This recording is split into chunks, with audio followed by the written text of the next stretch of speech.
یہ سلمان فارسی ہیں، تاجر کے بیٹے ہیں، مجوسی ہیں، اپنا عبادت خانہ ہے، ان کے والد اس میں آگ جلاتے ہیں، ان کی ڈیوٹی لگائی جاتی ہے۔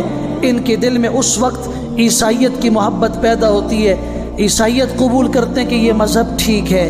وہاں سے سفر کر کے، میں اس تفصیل میں نہیں جانا چاہتا، ورنہ حضرت کا سفر دیکھیے طلب ہدایت میں تو اللہ کی قسم رونگٹے کھڑے ہو جاتے ہیں۔ یہ ہدایت ایسی آسانی سے نہیں ملتی، ہمیں ماں کی گود میں اللہ نے دے دی، اللہ کا شکر ہے۔ جن لوگوں نے ہدایت کے لیے مارے کھائیں، جیلوں میں اور زنجیروں کے اندر باندھ دیے گئے، ان کو باندھنے والا کوئی اور نہیں تھا، باپ تھا۔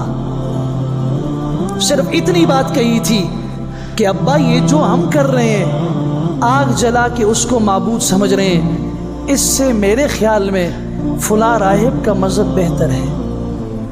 اتنی بات پہ زنجیروں میں باندھ دیا گیا، کہیں یہ ایسا نہ ہو کہ وہ مذہب قبول کر لے۔ پھر انہوں نے وہاں سے ہجرت کی ہے، وہاں سے موصل آئے ہیں، موصل سے نصیبین گئے ہیں، نصیبین سے پھر عموریہ گئے ہیں، اور وہاں سے پھر بنو کلب کے عرب کو دیکھ کر ان کے ساتھ رخت سفر باندھا ہے، عرب کی طرف، سرزمین حجاز کی طرف۔ ان ظالموں نے ان سے بکریاں بھی لے لی، مال بھی لے لیا، اور بنو کلب نے ان کو غلام بنا کے مدینہ میں ایک یہودی کے ہاتھ بیچ دیا۔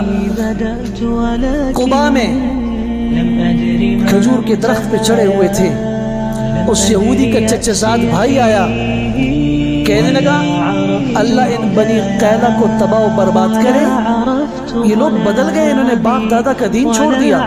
اور مکہ سے ایک یتیم آیا ہے ان کے پاس، یہ کہتے ہیں یہ ہمارا نبی ہے اور ہم اس کا کلمہ پڑھتے ہیں۔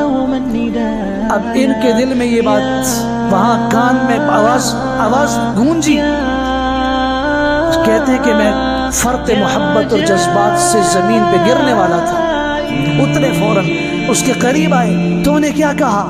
مالک نے تھپڑ مار دیا، تم غلام ہو، زر خرید ہو، جاؤ جو تمہارا کام ہے کھجوروں کے درختوں کی اصلاح کرنا وہ کرو، تمہارا کیا کام ہماری کاموں میں آتے، ہماری باتیں پوچھتے، جاؤ۔ انتظار کیا، مناسب وقت پا کے حضور صلی اللہ علیہ وسلم کی خدمت میں آئے۔ پہلی علامت جو ان کو بتائی گئی تھی کہ وہ نبی آخر الزمان جس زمین میں مبعوث ہوں گے وہاں کھجوروں کے باغات ہوں گے۔ کھجوروں کے باغات تو مدینہ میں تھے۔ قریب آئے، اب دوسری نشانی کا انتظار ہے۔ رسول اللہ صلی اللہ علیہ وسلم کی خدمت میں کھجوریں پیش کی گئیں، یہ صدقے کی ہیں، آپ نے فرمایا ہم صدقہ نہیں وصول کرتے۔ پھر پیش کی گئی یہ ہدیہ ہے، آپ نے فرمایا ٹھیک ہے اللہ قبول فرمائے۔ دوسری نشانی بھی پوری ہو گئی۔ تیسری نشانی کے لیے منتظر تھے، یوں اٹھ اٹھ کے دیکھ رہے تھے۔ آپ علیہ السلام نے پوچھا کیا دیکھنا چاہتے ہو؟ فرمایا کہ 2 نشانیاں دیکھ چکا ہوں نبی آخر الزمان کے متعلق، تیسری کا انتظار ہے۔ آپ علیہ السلام نے کپڑا مبارک ہٹایا تو پشت کے اوپر کبوتری کے انڈے جتنی مہر نبوت تھی، بس اس کو بوسہ دیا، اشہد ان لا الہ الا اللہ وان محمد رسول اللہ۔ پھر اللہ نے عزت کتنی دی، غزوہ خندق کے موقع پر انصار اور مہاجرین کی آپس میں بحث ہو گئی۔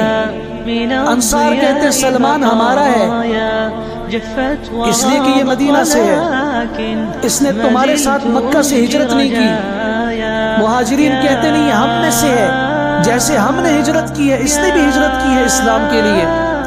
آوازیں بلند ہوئی، رسول اللہ صلی اللہ علیہ وسلم تک آواز پہنچی، فخرج رسول اللہ صلی اللہ علیہ وسلم، آپ تشریف لائے۔ اب میں کیوں شور کر رہے ہو؟ ہمارا اس بات پہ جھگڑا ہو رہا ہے، ہم کہتے ہیں سلمان ہمارا ہے، سلمان من المہاجرین، یہ کہتے نہیں سلمان من الانصار۔ آپ علیہ السلام نے فرمایا میں فیصلہ کرتا ہوں، سلمان منا ومن اہل البیت، سلمان ہم میں سے ہے، یہ ہمارے اہل بیت میں سے ہے۔